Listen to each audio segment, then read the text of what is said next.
Vamos a hacer el video final del foro de análisis, donde vamos a hallar el dominio de la función igualando el denominador a cero, utilizando la fórmula de la ecuación cuadrática.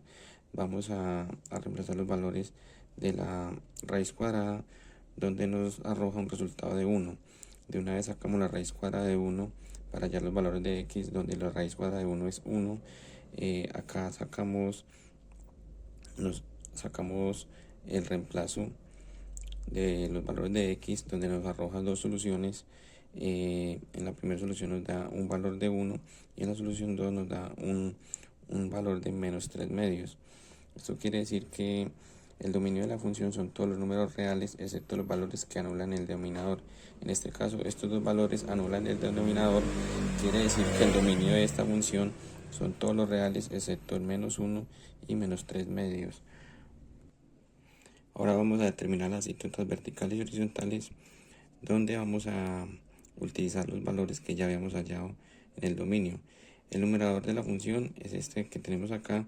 Vamos a sustituir el menos 1 y menos 3 medios. Acá realizando la sustitución nos da un valor de 6 que es diferente a 0.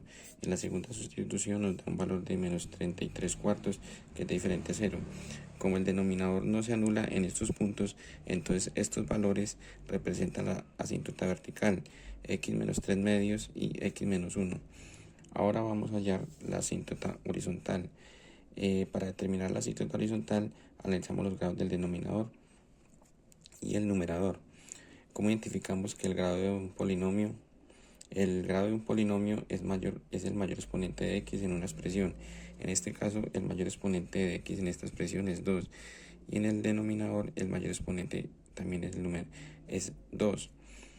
Esto quiere decir que y es igual al coeficiente líder del numerador y el coeficiente líder del denominador. Esta función, por lo tanto, es y igual a un medio. Por esta, como respuesta, está la asíntota horizontal de la función. Como conclusión, tenemos que la asíntota vertical es x menos un medio y x menos 3 medios. Y la asíntota horizontal es y igual a un medio.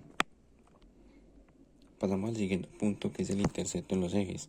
En la misma función, en la intersección en el eje y y en el eje x.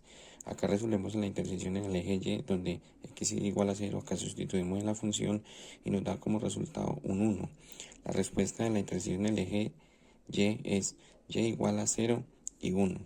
Resolvemos la intersección en el eje x, donde h de x es igual a 0. Acá calculamos el discriminante y nos da un valor negativo. Como respuesta, dado que el discriminante es negativo, la ecuación no tiene soluciones reales, lo que significa que la función no corta en el eje x. En el siguiente punto, la primera derivada de h de x. La primera derivada nos ayuda a encontrar los puntos críticos y determinar los intervalos de crecimiento y decrecimiento. Se resolvió y analizó los puntos críticos encontrando la primera derivada, y los puntos críticos se obtienen resolviendo la primera derivada de h de x igualándola a 0, y los valores de x que encontramos son x igual a un tercio menos raíz cuadrada de 22 sobre 3 y x igual a x sobre un tercio más raíz cuadrada de 22 sobre 3. Estos valores corresponden a los puntos máximos y mínimos locales, dependiendo del signo de la segunda derivada en los puntos. Ahora calculamos la segunda derivada para analizar la concavidad de la función y encontrar los puntos de inflexión. Los valores de x que anulan la segunda derivada son estos tres. Los otros dos valores son complejos, por lo que no los consideramos como puntos de inflexión en el gráfico. Acá para finalizar tenemos el bosquejo del gráfico, donde tenemos resumida todos los puntos que encontramos: la asíntota vertical, la asíntota horizontal, el intersecto en el eje y, los puntos críticos máximos y mínimos y los puntos de inflexión. El gráfico nos muestra cómo se acerca a las asíntotas, pero no las cruza, además de los cambios de crecimiento y concavidad identificados en las derivadas. Acá tenemos la asíntota vertical en x menos 1, la asíntota vertical en x igual a menos 3 medios, tenemos la asíntota horizontal, tenemos el punto de intercepto en el eje y, cuando vale 0 es igual a 1, y este es pues como el bosquejo final del gráfico, y finalizamos el video del foro de análisis.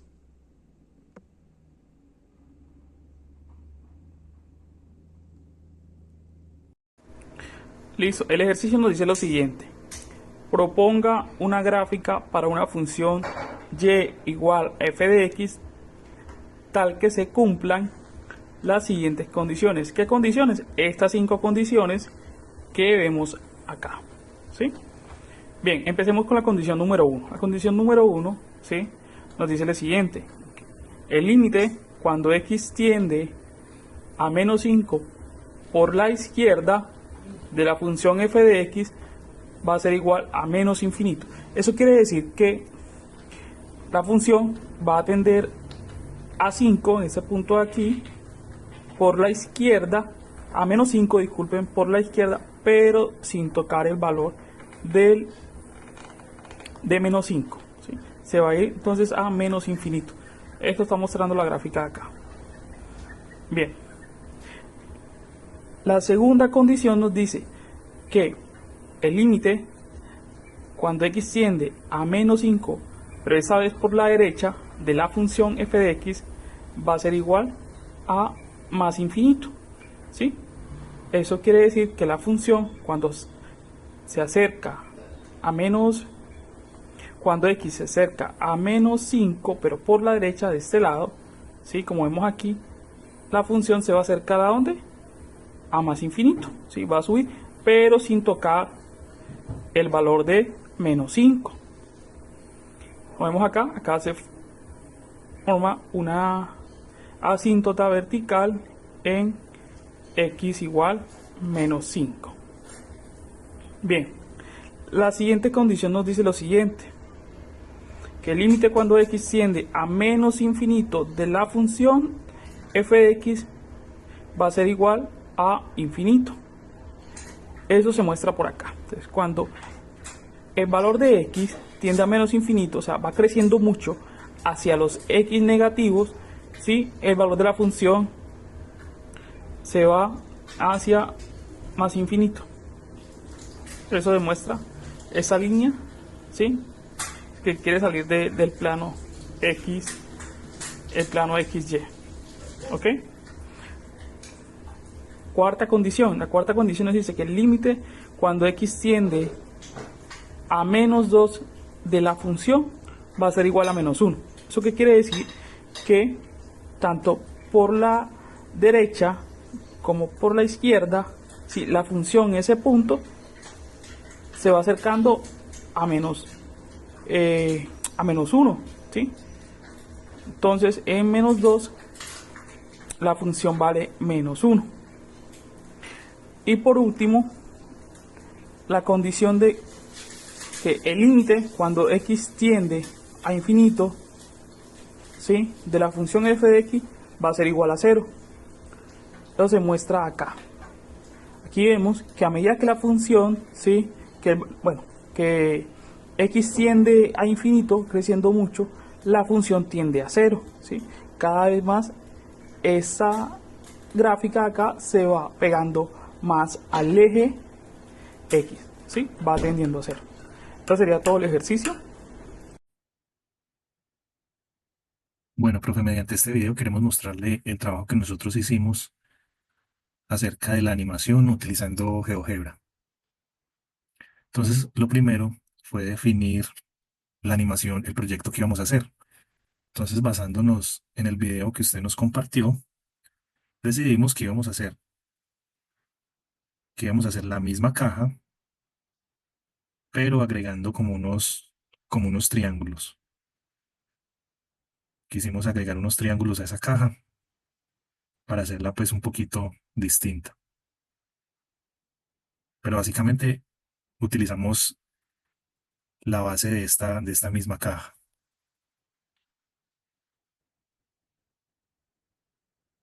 Bueno, el paso siguiente fue entonces empezar a construir la caja en el GeoGebra. El primer paso para construir la caja en el GeoGebra fue crear un deslizador. Entonces nosotros creamos un deslizador de tipo número que iba desde 0 a 3 porque la animación se compone de 3 pasos. Y como incremento, utilizamos el mismo del video que era 0.01. Le damos OK y aquí ya creamos el deslizador.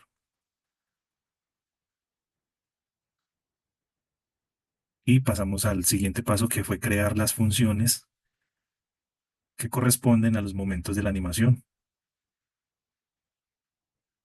Entonces, esta primera función va a ser el primer paso de la animación o como la primera sección de la animación.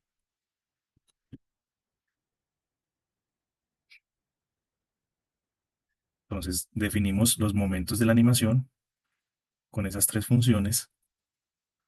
Este va a ser el primer momento que está definido con esta función.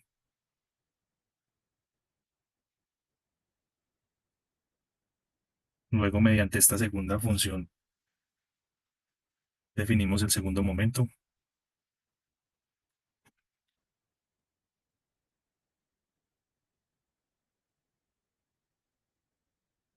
Y con esta tercera función, el tercer momento.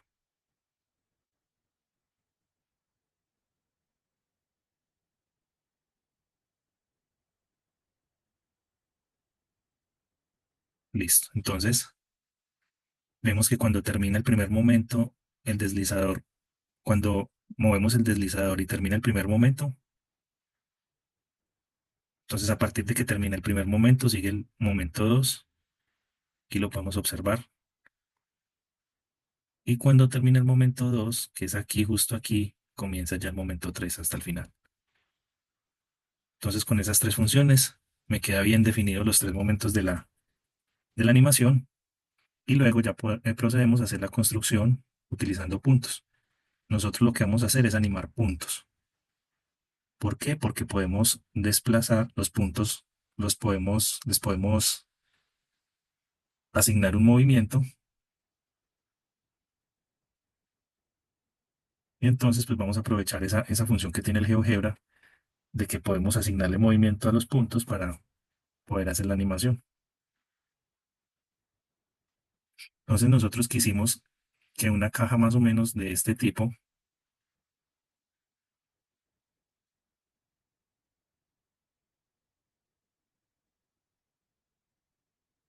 hicimos que una estructura de este tipo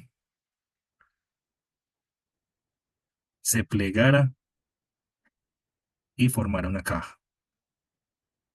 Bueno, después de esto entonces pasamos a animar todos los puntos utilizando la función rotación. Entonces, pues aquí voy a hacer la demostración de animar. Vamos a animar estos dos puntos, el punto A y el punto F, como para hacer la demostración. Entonces vamos a animar el punto A. Entonces el punto A, vamos a animar el punto A, le vamos a crear una rotación con centro en B, una rotación de 90 grados. Y se lo vamos a asignar a la función paso 1. Entonces escribimos paso 1 por 90 grados y lo vamos a hacer en el sentido horario. Le damos OK y vamos a animar de igual manera este punto F.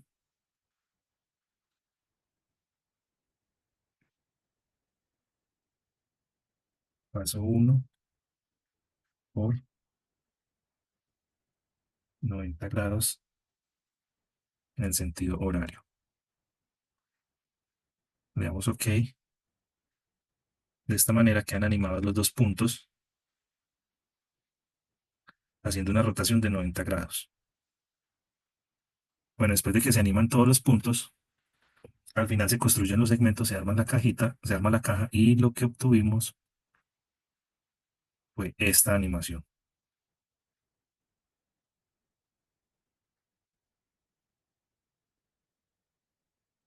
Y podemos ver toda la estructura de la animación.